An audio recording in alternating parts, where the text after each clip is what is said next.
জীবনে কার কখন কি ঘটে যায় কেউ কিন্তু আগে থাকতে কিচ্ছু বলতে পারে না। তো কেন বলছি কথাটা, তোমাদের সাথে আমার একটা সাধারণ দিনে ভিডিও শেয়ার করার ইচ্ছা ছিল। তো হঠাৎ করেই ঠিক হলো যে দিদিভাই বাড়ি যাওয়ার। তো সেরকমই আমরা প্ল্যান মতন রান্নাবান্না করে খাওয়া দাওয়া করে বেরিয়ে পড়েছিলাম। তো যাবার পথে আমাদের সাথে এত একটা বাজে ঘটনা ঘটে গেছে। এই ঘটনা জীবনে কারোর সাথে যাতে না ঘটে, আমি সবসময় কিন্তু এই জিনিসগুলো আশেপাশে দেখি এবং মনে মনে করি এবং বলি যেন সবাই ভালো থাকে, সুস্থ থাকে, কারোর সাথে যেন এরকম না ঘটনা ঘটে। তো কী ঘটনা ঘটেছে তো আমাদেরকে হয়তো এখানে সবটা শেয়ার করতে পারবো না, শুধু বলবো আমাদের খুব কাছের একজন আমাদেরকে ছেড়ে চলে গেছে।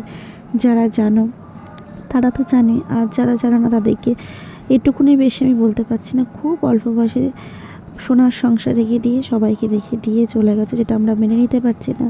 আমরা সবাই একটা কি বলবো, ভালো ছেলেকে আমরা হারালাম, এটুকুনি তোমাদেরকে বলবো।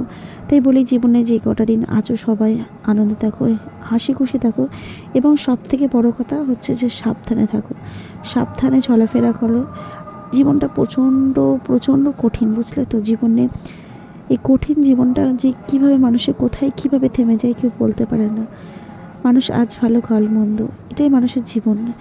তো এটাই তোমাদেরকে বলবো, সবাইকে একটাই রিকোয়েস্ট, সবাই সাবধানে থেকো। এবং